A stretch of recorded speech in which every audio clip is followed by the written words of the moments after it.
Paris is a city rich with history that stretches back centuries. But during World War I, German bomber planes flying by night were an imminent threat to the iconic landmarks of the French capital. The French came up with a pretty ingenious plan to build a fake Paris replica out of wood and canvas, complete with lights, so that it would fool the German pilots at night.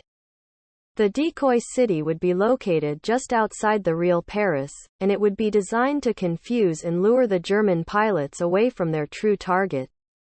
Fortunately, the war ended shortly after construction began, so the plan was never fully realized.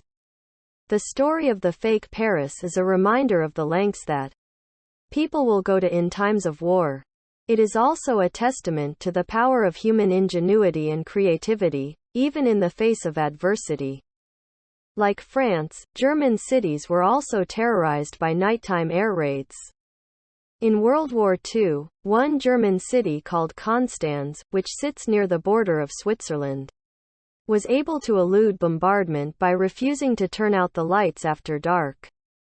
In order to protect itself from nighttime air raids, German cities were forbidden from using any lights. Street lamps and buildings went dark, and citizens were not allowed to use candles and had to cover their windows with curtains or black paint. On the other hand, their Swiss neighbors, who were neutral in World War II and thus not targeted by the Allies, remained illuminated at night.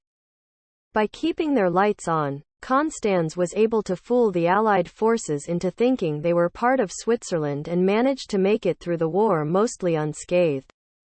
If you think deception is an art, then the U.S. Army took it to new heights during World War II. They went so far as to gather a team of artists and audio experts to create an elaborate phantom military unit of inflatable tanks and phony sound effects and radio transmissions to fool the Nazis.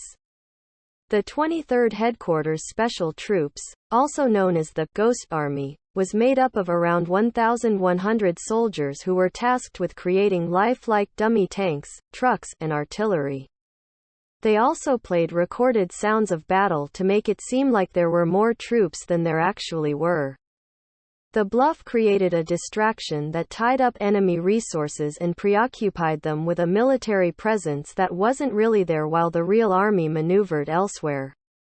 During the War of 1812, one town on the coast of Maryland managed to fool the British during a nighttime siege.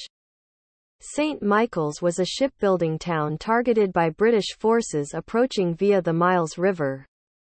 When an attack by the British became imminent, the townspeople decided to take action. They placed lanterns in the treetops around the town, making it appear as though the town was at a higher elevation than it actually was. When the British rode onto shore in the night, they were met with cannon fire by the Americans. This drove them back to their ships, from which they fired upon the town. Because they aimed at the lights in the trees they thought were windows and buildings, they ultimately shot over the town and failed to hit anything. The Gulf War was fought in the early 1990s as a coalition of forces from more than 30 countries sought to liberate Kuwait from Iraqi occupation. Before the first bombs fell on Baghdad in 1991, the U.S. military was engaged in a battle of wits with Saddam Hussein. The Iraqi dictator had invaded Kuwait and was dug in for a long occupation.